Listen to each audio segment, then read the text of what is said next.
chill down.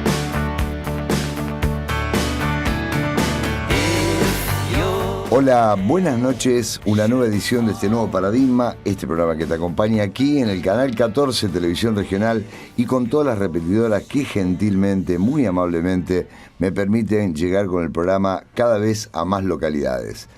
Graciela Quattrocchi, André Oreglia, el padre Enrique y Pablo Taboada van a ser los encargados, los que van a poner su disciplina, sus terapias, su forma de ver el mundo en este programa, en esta noche que va a disfrutar tanto igual que yo. Cada uno hablando desde su lugar, cada uno hablando desde lo que sabe y cada uno haciéndolo con una profundidad y una seriedad que realmente cada vez los admiro más. Vamos a compartir las 4 notas. ¿Cómo te va, Andrés? Buenas noches, muchas gracias por estar acá después de larga ausencia, como dice el tango. Hola, Claudio. Muy contento, feliz de retornar a la Gran Rosario, pisar tierras argentinas. Muy contento, tranquilo y empezaron las actividades. ¿Cómo te fue en Brasil? Así, la pregunta más simple que uno hace, uno dice, ¿desde qué punto de vista me lo va a preguntar, ¿no? Claro, desde qué punto. Pues te vi muy feliz en la foto del muro, recordando amigos de allá, de Brasil, encontrándote con todos ellos. Bien, yo fui con una programación de investigación y apertura de neuroalquimia en tierras brasileñas, ¿no? Que es mi país de origen. Fue un trabajo de mi árbol genealógico, encontrando la línea, mi línea paterna relacionada con la venida de los españoles. Bueno, me enteré que mis abuelos y mis tatarabuelos eran de Málaga. Ah, mira. Y eso fue muy grato, unirse con mi familia desde ese punto de vista, ¿no? Por otro lado, he recorrido varios centros holísticos de la región para ver qué andan experimentando, qué tipo de herramientas usan. Y bueno, realmente me sorprendió lo contrario, ¿no? Lo avanzados que estamos nosotros en Rosario frente a esas mismas actividades. Tenemos una visión bastante diferenciada con relación a lo que he visto en el principal centro de toda información, que es São Paulo, ¿no?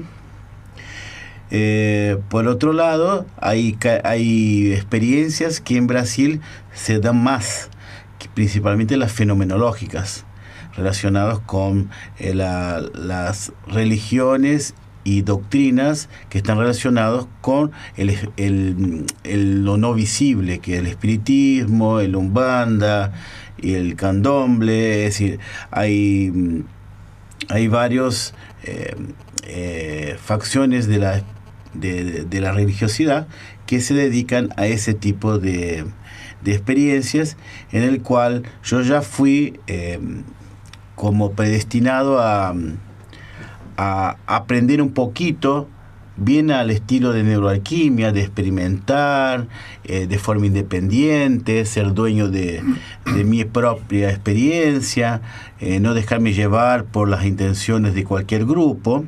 Y me fue muy bien, fui recibido con mucho amor en todos los lugares que he recorrido. Aprendí muchísimo, experimenté capacidades propias que la verdad que me sorprendí de mí mismo, las cosas que he sentido, tanto al pasar por esas doctrinas y religiones, como al final también que he participado de un grupo chamánico que en Santo André, la ciudad que yo nací, hay un lugar específico que marca el principio de la Serra del Mar, que es todo lo que en su secuencia llega hasta Santos y se extiende por todo el litoral de la costa atlántica, ¿no? Pero yo no lo conocía. y no sabía. Y al buscar ese grupo chamánico, conocí una selva que está prácticamente intocada porque está protegida, en donde podés encontrar felinos salvajes, pájaros exóticos, ves los cuervos gigantes volando a una altura importante, monos, en plena ciudad. Es decir, que vos haces, qué sé yo, 2 kilómetros ya está en plena urbe. Y era un lugar que me sorprendió, que yo no conocía, y muchos de mis amigos de la región no conocen. ¿Qué era tu lugar ese? Y era sí, donde viví mis primeros 18 años. Una experiencia espectacular. Me encontré con un grupo muy organizado, en el cual pude experimentar la famosa ayahuasca, que, bueno, hace 25 años que tengo contacto con el mundo de la ayahuasca, pero nunca sentí que era el momento. Y bueno, al estar en Brasil sentí que llegó ese instante, y al encontrar un grupo responsable, no digo que acá no haya grupos responsables, ¿no? Pero acá tengo demasiada gente conocida. Entonces me gustó bastante. Más objetividad, digamos. Claro, llego allá tranquilo, nadie me conoce, entonces disfruté muchísimo. Y también una experiencia de temazcal, que es esa tienda, que es como una salda indígena, que sudas mucho, ¿no? Sí, transpiro mucho. Y pasamos por todos los elementos, trabajamos con los elementales de la naturaleza, y bueno, he rescatado muchísimas cosas, y también me ayuda también a valorar lo que estamos haciendo acá, que realmente estamos, por lo menos dentro de lo que yo puedo experimentar, en la cúspide de las actividades. Se puede hablar de una seriedad en el medio holístico en la región. ¿En qué notaste la diferencia que dijiste al principio cuando empezaste a contar que estamos mejor posicionados, digamos, por lo menos acá en Rosario, ¿no? Acá tenemos mucho más libros encima, mucho más libros encima, mucho más lectura, mucho más diálogo, filosofía. La filosofía te das cuenta que existe cuando no la encontrás, cuando vas a un lugar. Y como nosotros estamos embebidos en ese circuito filosófico, esas mentes maravillosas que hay en la región, de repente encontrar que las personas están en un desarrollar básico, se nota. Más allá que, por supuesto, cada lugar tiene sus dotes únicos, sus características innatas de la región. Hay una cierta facilidad, por ejemplo, en lo que es la expresión de afecto. El brasileño tiene esa facilidad que a nosotros nos cuesta más acá de este lado, ¿no? Digo nosotros porque yo viví más en Argentina que en Brasil. Hace 25 años que estoy acá, siendo que en Brasil me quedó 18. Bueno, otras cuestiones que no se sabe cuándo está la iglesia y cuándo está el holístico. Es una mezcla, no hay criterios muy definidos en las personas. Y otra cosa que noté, que esa cuestión que tenemos muchos de nosotros, los neuroalquimistas ya hacen más hincapié aún en esa forma de experimentar libremente, de entrar a un lugar, entrar en otro, experimentar con uno, con otro y con otro, ir aprendiendo. He notado que los que son de un lugar y quedan ahí años, décadas en ese lugar. Difícilmente encontrás a alguien que pisa acá, pisa allá y pisa allá. los lugares que he ido, por ejemplo, cuando pisé un templo de Umbanda con tendencias kardecistas, porque también tiene esa cuestión, que cada uno pone un estilo. El kardecismo sería lo más liviano en términos de Umbanda, porque hay de todos colores, ¿no? Ahí me habían recomendado ese lugar, entonces fui. Bueno, tanto ahí como en el grupo chamánico, como en otros lugares que también fui, por ejemplo, el centro espírita kardecista, participé de un grupo que hacían cuadros, pintaban cuadros canalizados en el momento, en el cual también experimenté mis capacidades para hacerlo también, y también pude hacer algo. He podido estar ahí, cerquita de lo que ellos estaban haciendo, y participando de forma activa. Bueno, tiene esa tendencia de hacer, vos tenés que seguir esto, buscar un lugar que sea como este, tenés que comprar los libros de esto, tenés que practicar, es decir, no tenía una visión de que no comprenden a una persona que está experimentando. Yo ya lo sabía. Y por saberlo le decía todo que sí, ¿no? Pero en realidad yo no estaba para quedarme en ningún lugar, y sí para experimentar y recibir lo lindo que tiene cada una de las expresiones espirituales. ¿Y por qué decidí hacer todo ese trabajo? Primero, que nosotros hacemos justicia a lo que es neuroalquimia. Neuroalquimia es una plataforma integrativa, y experimentar hace parte de lo que desarrollamos nosotros. Y segundo, que yo trabajo muchísimo con lo fenomenológico. Y como en la Argentina se toma mucho cuidado con lo que se dice, para que no lo relacionen con algo que pueda generar algún tipo de miedo, algún tipo de distancia. Yo sabía que no solamente en la Argentina como Europa, medio que en las disciplinas trataban de evitar de reconocer ciertos fenómenos que en realidad ocurren. Y como yo soy constelador y trabajo con lo que llamamos campo morfogenético, el campo en sí, ocurren cosas que van más allá de lo que el ámbito académico que se ofrece, las explicaciones que se dan frente a estas actividades puede contemplar.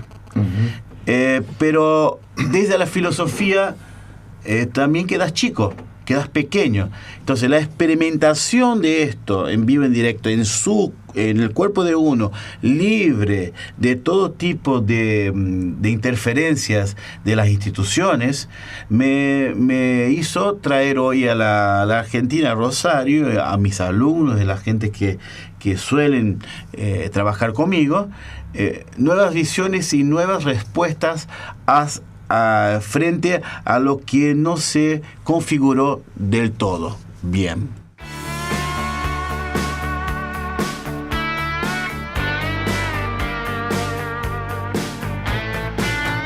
Seguimos en este nuevo paradigma, y aquí la tenemos al padre Enrique. ¿Cómo te va, padre? Buenas noches y muchas gracias por estar acá. Buenas noches, Claudio. Buenas noches a los televidentes.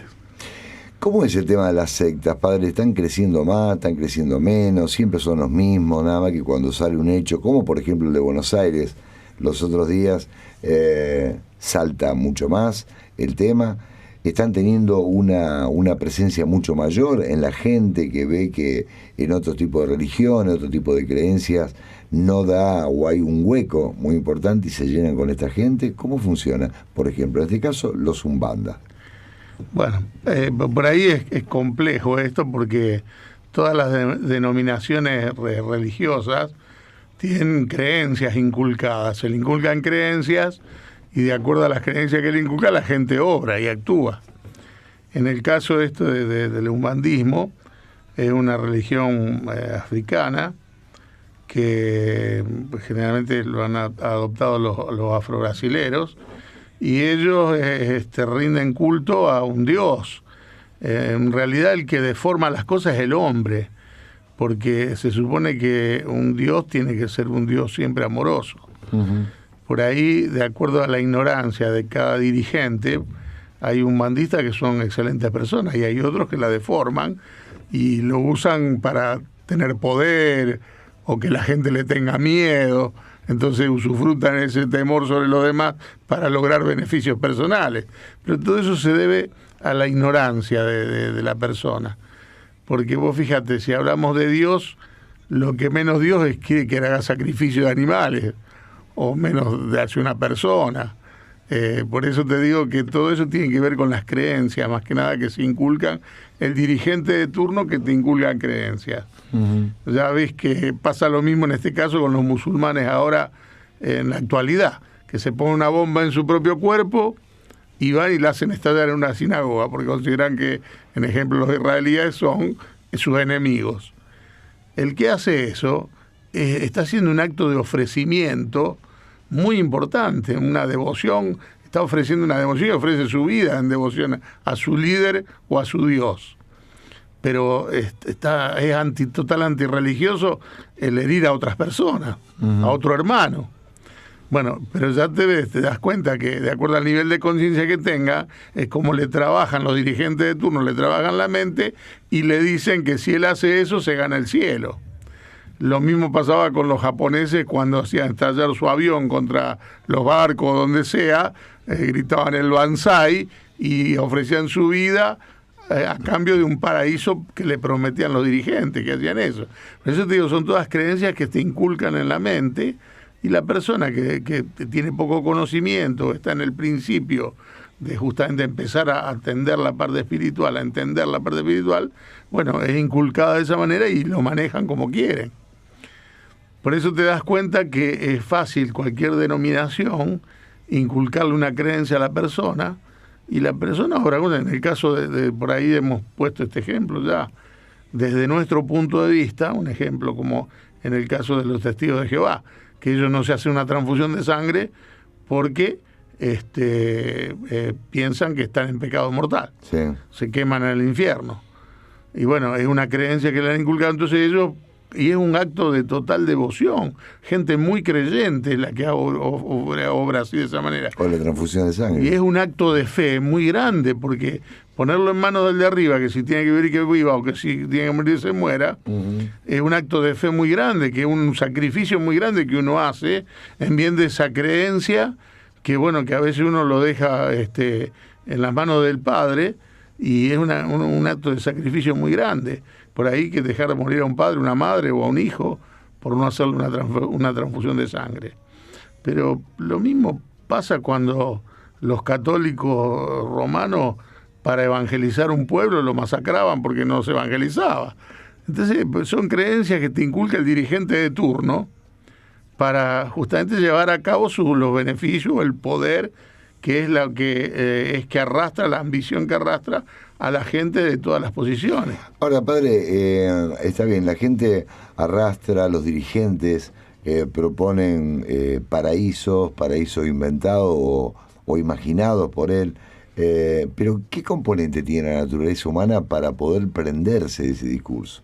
¿Sí? Porque uno, sabiendo que esto por ahí no es tan así, ¿qué es lo que necesita el ser humano, determinado ser humano, para entrar en secta y hacer sacrificios? No solamente, que es también ya pecaminoso, ¿no?, el de los animales, sino humanos, ¿no? O desear el mal y pretender de que alguien desaparezca porque yo considero enemigo. Que esto los umbanda, digamos, algún tipo de umbanda, no son todos, hay graduaciones. Digo, el grado más extremo es que lo mismo pasa con un pastor o un sacerdote. Uh-huh. Cuando un pastor o un sacerdote a una persona la odia o le tiene bronca, es como una maldición que le está mandando permanentemente. Uh-huh. Y justamente es lo más antinatural y antirreligioso que puede haber. Y una mente entrenada, cuando odia a una persona o lo manda una mala onda, es una maldición muy fuerte que le está mandando. Y sin embargo no es consciente, no se da cuenta. Vos me preguntabas qué es lo que lo mueve a una persona a tomar esas determinaciones. Sí. Bueno, el ser humano se dice que evoluciona, justamente la ley de la evolución es el deseo, mueve el deseo. El deseo es el motor impulsor de la evolución.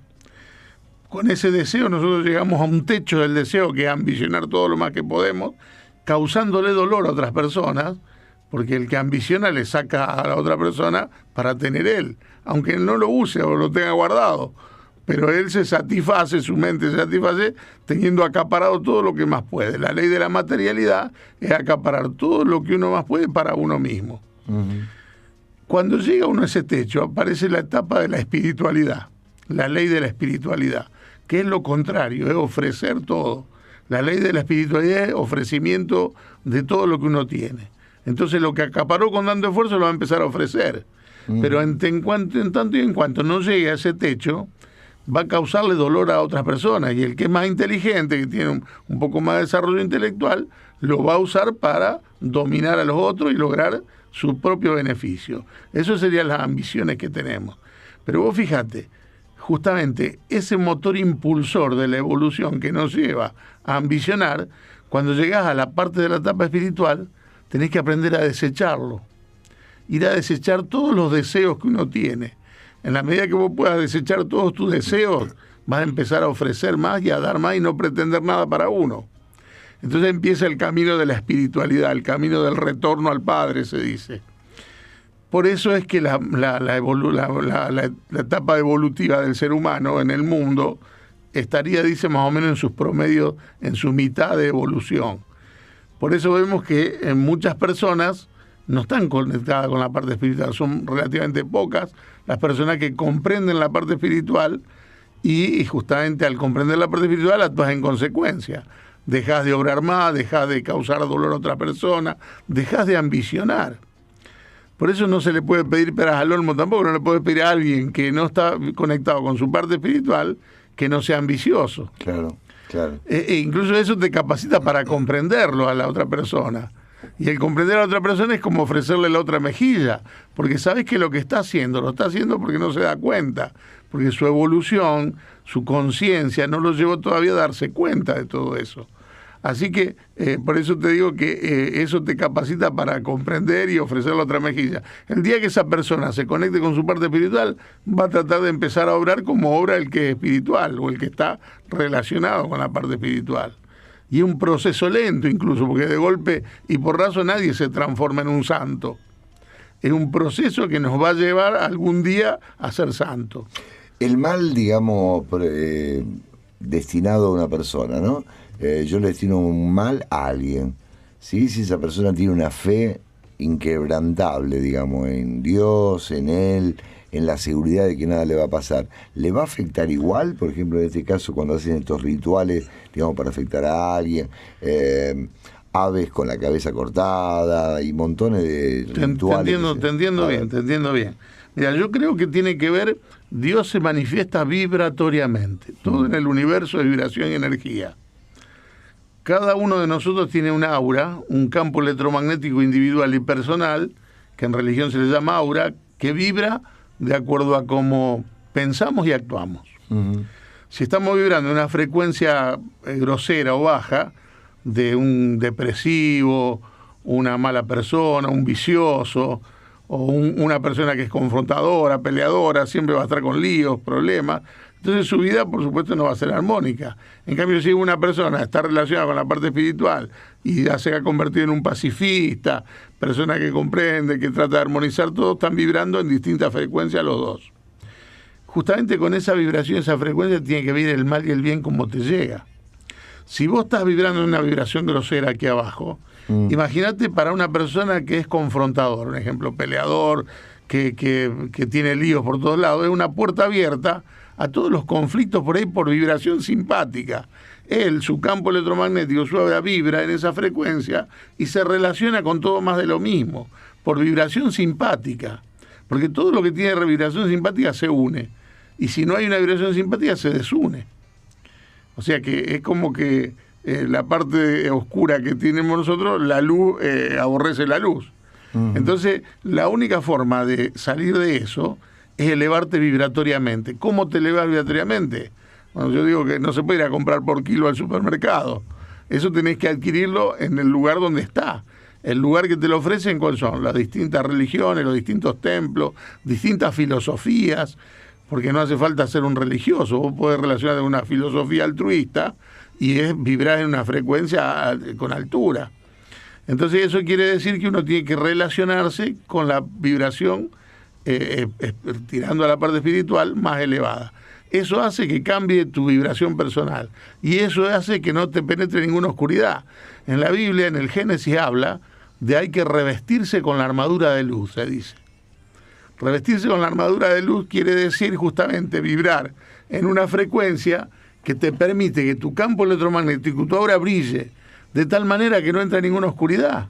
Si no, imagínate vos que todas estas malas personas que hacen trabajo de magia o lo que sea, a los santos no lo dejarían en paz, porque justamente son los... y le amargarían la vida, y sin embargo no pueden hacerlo. Pero los santos eso lo saben también, y saben que estas personas que hacen ese tipo de cosas van a crear consecuencias negativas que en algún momento lo van a padecer. Claro.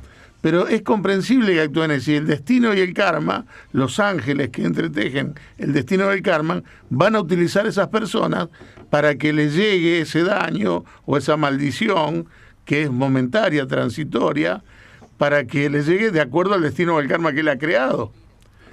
Entonces, cuando deje de hacer eso, él se va a librar de todo eso también.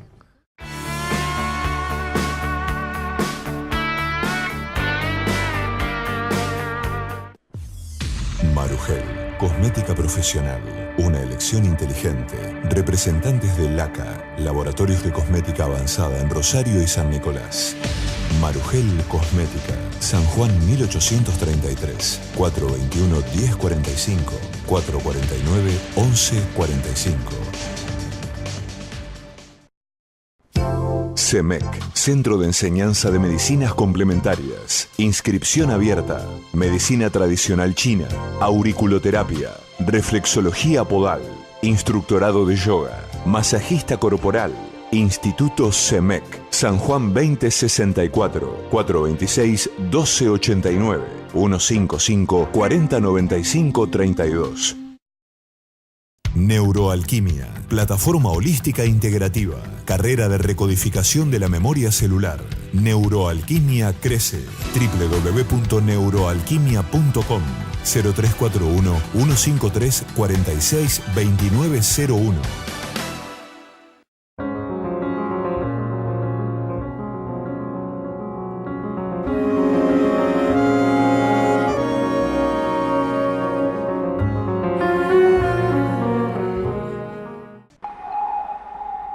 Araloe, elixir de aloe vera y arándano. Disponible en dietéticas y farmacias. Araloe, la solución natural para la gastritis. 426-4166.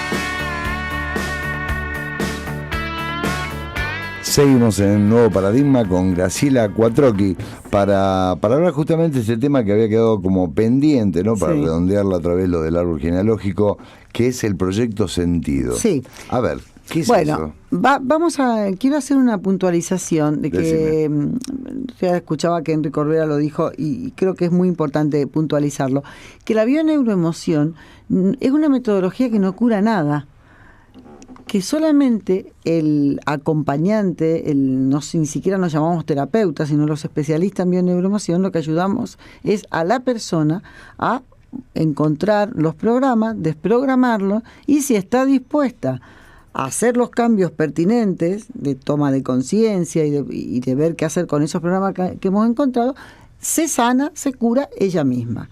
Importante eso, porque nosotros no curamos nada, sino que ayudamos a la persona a encontrar la curación, ¿no es cierto?, el método.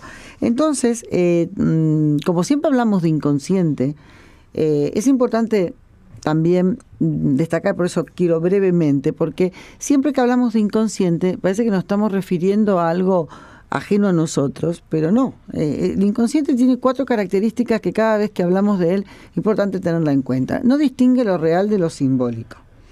Es inocente, quiere decir que solamente trabaja con las emociones y no hay otra explicación que le puedas dar. Es atemporal.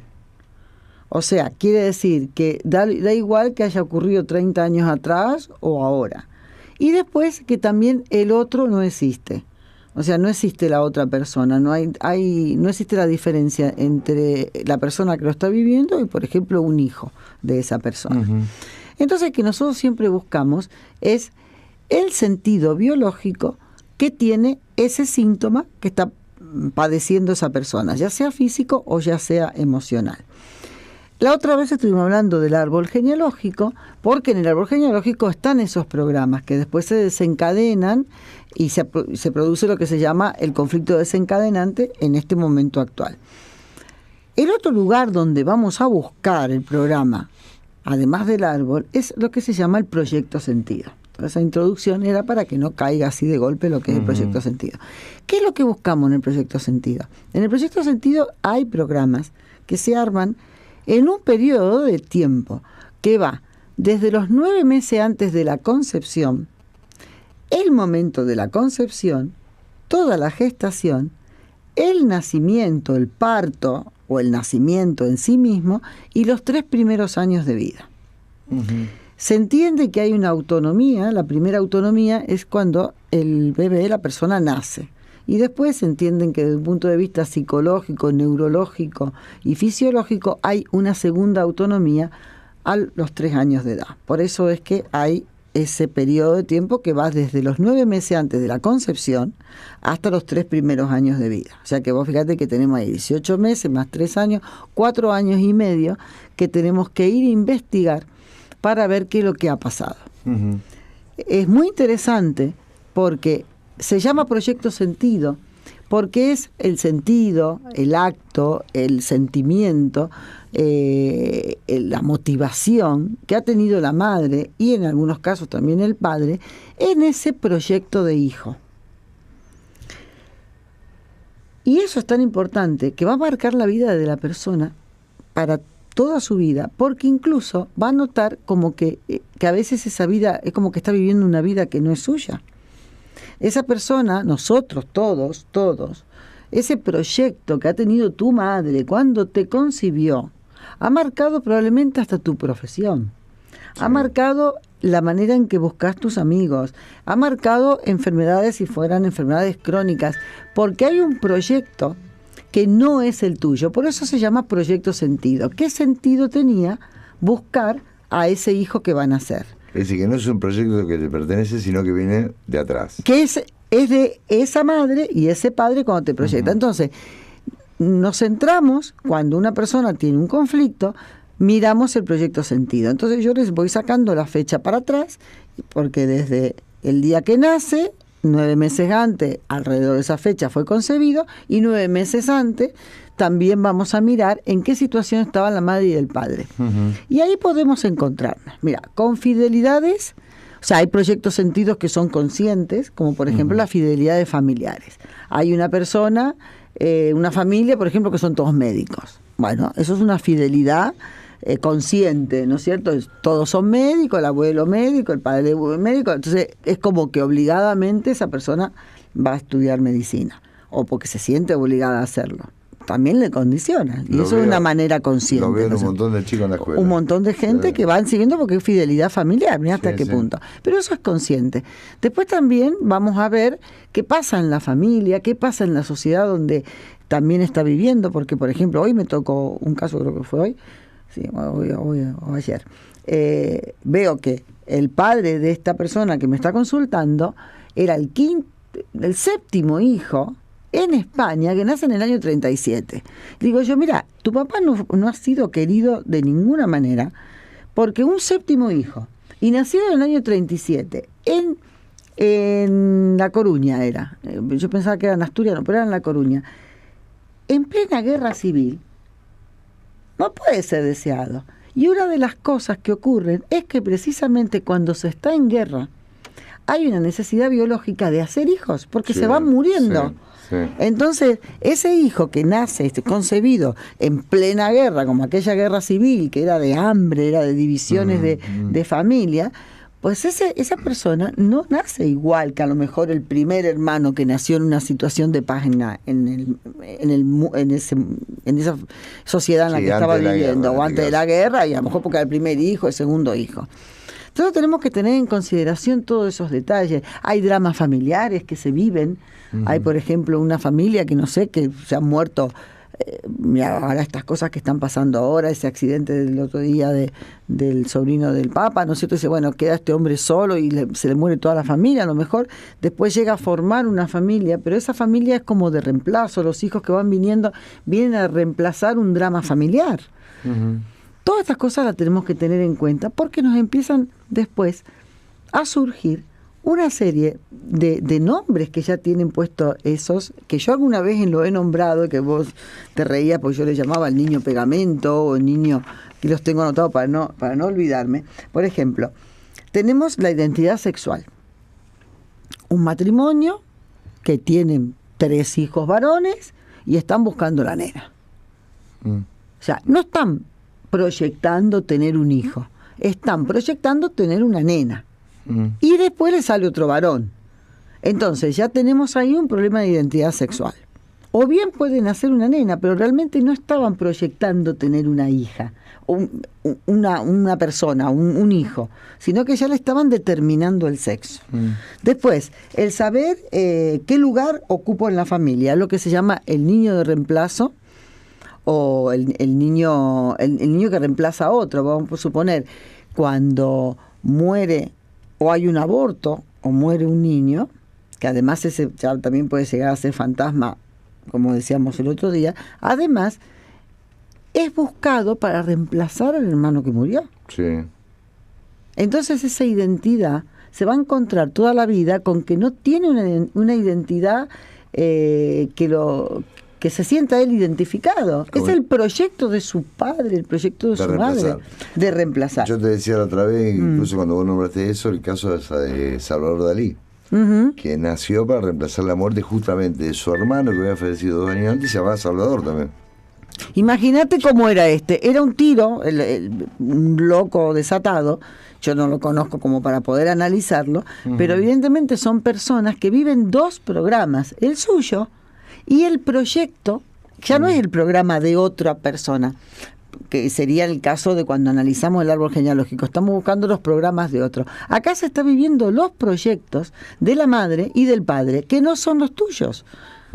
Entonces te encontrás que estás perdido porque estás viviendo una vida que a veces notás que no es la tuya. Vos fíjate que hay otro que se llama niños síntomas, que es el niño que tiene el síntoma que tiene ese niño, es el síntoma que expresa el síntoma de todo un clan completo. Sí.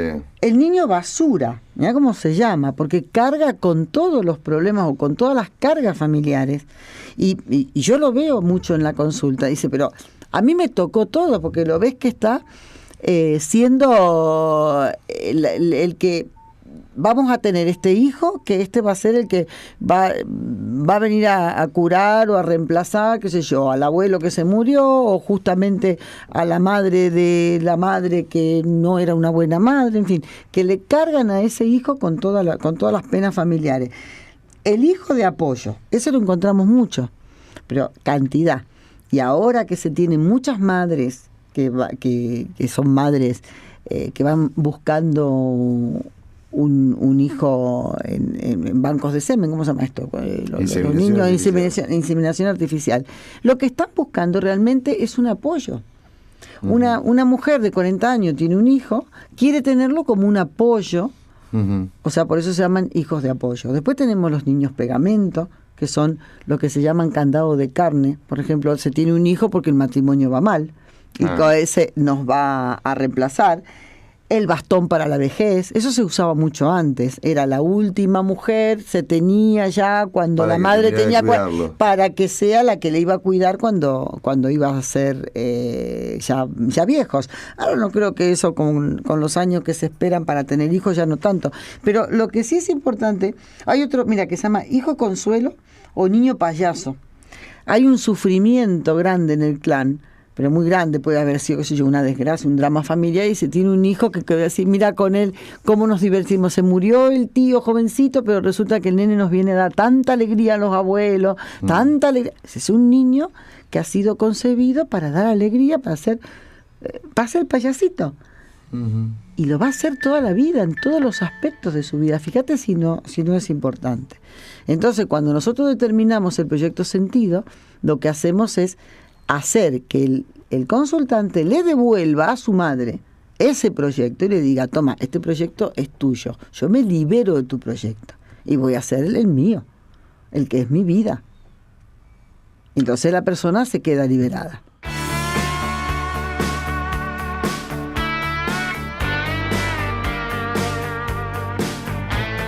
Seguimos en Nuevo Paradigma y ahora con Pablo Taboada. Pablo Taboada, que mucha gente lo ubica como medicina tradicional china, y ese es uno de los temas. Pero primero, buenas noches y muchas gracias por estar acá. Buenas noches, Claudio, ¿cómo estás? Y una vez más... Aquí estamos, ¿no?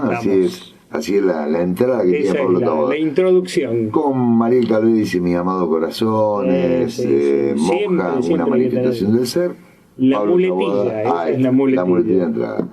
Y así yo de entrada te tiro a quemar ropa. ¿Qué es un sanador, Pablito Taboada? Es un tema ese del sanador. En realidad, todos somos sanadores. Todos. Pasa que perdemos la conciencia del sanador a medida que nos vamos introduciendo en una sociedad que nos estructura, que nos mata esa energía natural que tenemos de sanación, pero...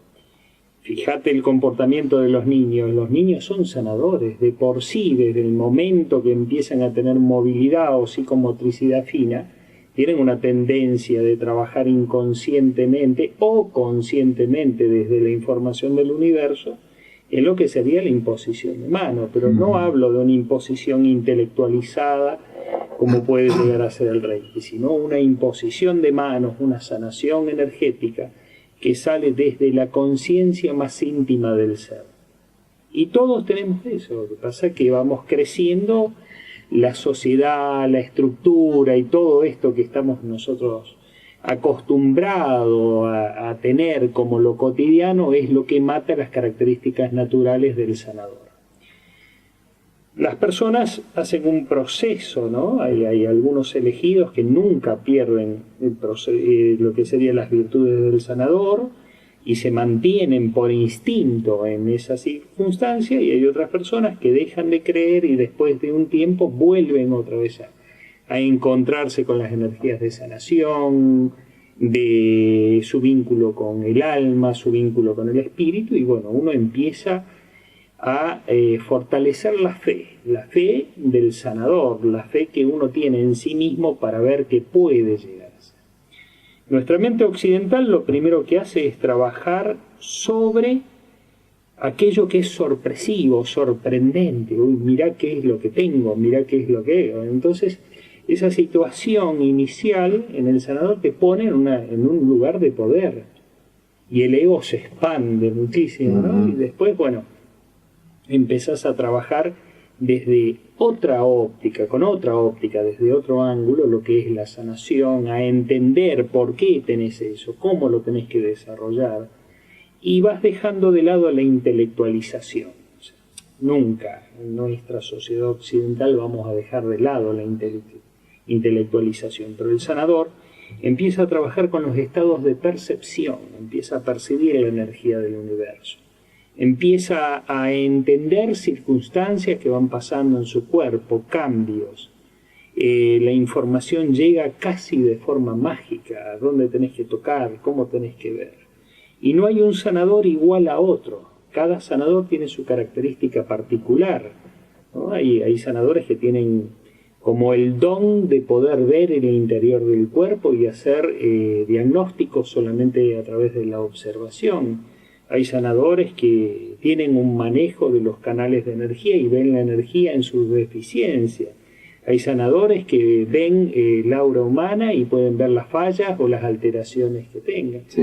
Hay sanadores que ven al humano y ven al entorno. Hay sanadores de animales, sanadores de plantas, sanadores de casa. Es infinita la gama de sanadores que hay. Y cada sanador tiene su característica y cada sanador tiene su don. ¿Cómo se define la característica? ¿De acuerdo a la personalidad? ¿De acuerdo a hacia dónde quiere encarar? Se va definiendo de acuerdo al don y lo va descubriendo el sanador a medida que va pasando precisamente todo un proceso de aprendizaje, como hacían los chamanes, ¿no? Así como explicaba Castaneda en alguno de los libros.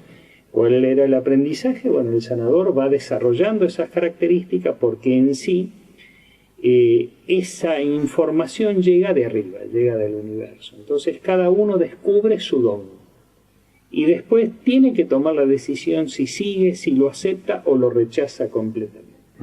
Normalmente el universo no te da opción de que vos puedas llegar a rechazarlo, ¿viste? Siempre presiona hasta que te hagas cargo de lo que te dio. Entonces vas a encontrar sanadores del alma, sanadores del cuerpo, sanadores de la materia, sanadores de animales, o sea que cada uno tiene una virtud específica y son equilibrantes de las desarmonías que existen en el universo. Que son muchas. Sí, son muchísimas. ¿Tenés 2 libros ahí? Tengo 3. 3. Hoy tengo una joyita que es excelente. Humberto Eco, sí, muy interesante. Y mirá... ¿En qué creen los que no creen? Sí, y mira quién escribe el prólogo. Carlo María Martini, obispo de Milán. Obispo de Milán. Excelente este libro, muy buen diálogo entre... Qué bueno el título, sí, por lo menos. Sí. Aparte Humberto Eco ya es una garantía de que el libro es bueno. Una garantía. Excelente. Debajo dice un diálogo sobre la ética en el fin del milenio. Sí, un diálogo. Sí. Y fíjate que es excelente ese libro y bueno, es para sentarse a leerlo realmente. Es para sentarse a degustarlo. Recomendado. Estamos haciendo crítica literaria. Ahora en la próxima vamos a hacer crítica de películas. Está bien. Estoy trayendo películas bien. para que esté ahí. ¿El otro que tenés ahí? Este es el segundo libro. Este libro es viejísimo, pero vos sabés que es una historia real y realmente es excelente. Médicos del cielo, médicos de la tierra. Exacto. Así es. Es una experiencia cuando se comienza a trabajar en los hospitales y cómo llega la información. Y bueno, fíjate que Lebron cuenta en esto, te paso el dedito para que puedas verlo, sí. Cuáles son, cómo llega la información en una noche que estaba durmiendo con su esposo y su esposo seguía durmiendo y le habla con voz de mujer y le da el mensaje iniciático, el mensaje que va a ayudarla a ella para que pueda comenzar a hacer su trabajo de sanación. ¿De dónde sacaste el libro? Y vos sabés que mi biblioteca... Es un buscador. Mi biblioteca es muy amplia. Este ya tiene unos añitos, por lo menos amarillito. Sí, es un libro viejo, sacado de una vieja librería que lo busqué durante mucho tiempo. Y este es el nuevo libro de oraciones con el que estamos trabajando nosotros. Que se llama justamente el libro de las oraciones. Libro de las oraciones. Plegarias y bendiciones poderosas, protectoras y milagrosas. Exacto. Esto va a estar como el otro libro que mostré la otra vez, el que era de mi abuela, ¿te acordás? El libro viejito. Sí. En una librería, ¿puedo dar la dirección? Tranquilamente. ¿Está? Tranquilamente. Moreno 374. Moreno 374. Moreno y Salta. Moreno entre Tucumán y Catamarca. Sí. Ajá. 374 de Moreno. A la vuelta donde vos tenés. A la vuelta donde tengo el instituto, ahí están las copias, porque la gente me llama, me pregunta. Con este libro estamos trabajando en las reuniones de sanación mensual. Y bueno, da un montón de información para que la gente pueda empezar a trabajar con la oración.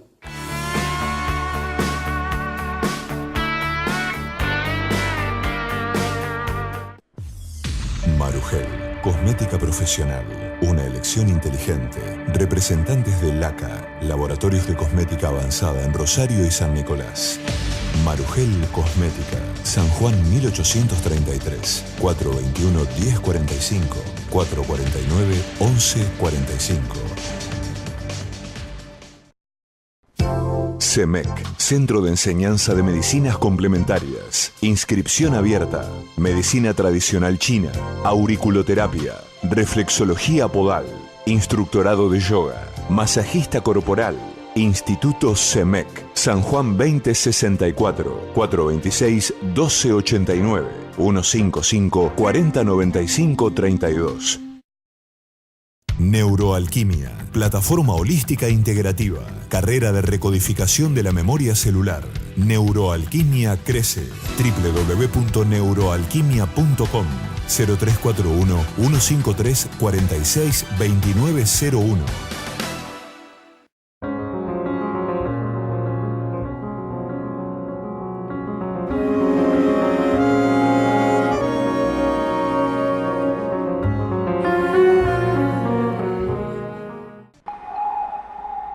Araloe, elixir de aloe vera y arándano. Disponible en dietéticas y farmacias. Araloe, la solución natural para la gastritis. 426-4166.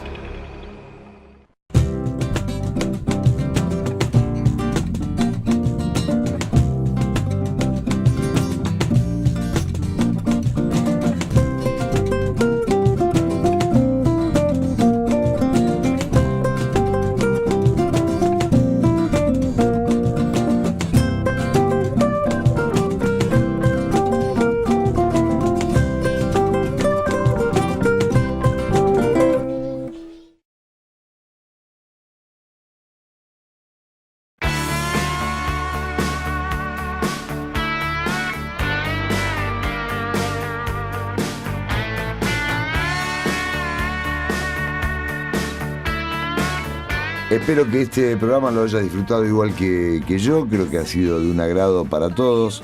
Creo que todos hemos aprendido un poquito más y de eso se trata en este nuevo paradigma. Acordate, Revista Do, la número 61, que la podés conseguir en todos los kioscos de diarios y revistas, tiendas naturales, farmacias y dietéticas. A pocos días ya de cumplir los 10 años de Revista Do, donde va a salir la número 62. Todavía podés conseguir la número 61. En cualquier dietética, muchos centros de distribución, no solamente en Rosario, sino también fuera de la ciudad.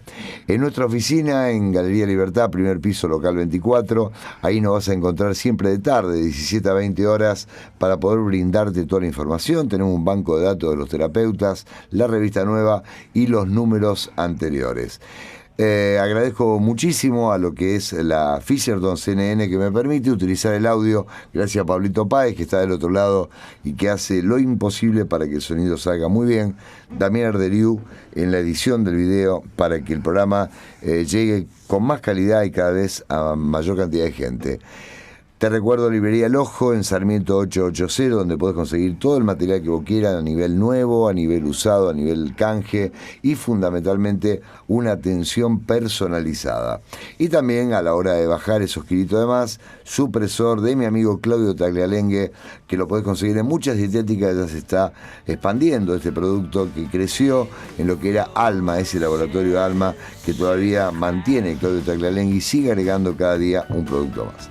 Que tengas excelente noche. Volvemos a encontrarnos la semana que viene. Chao.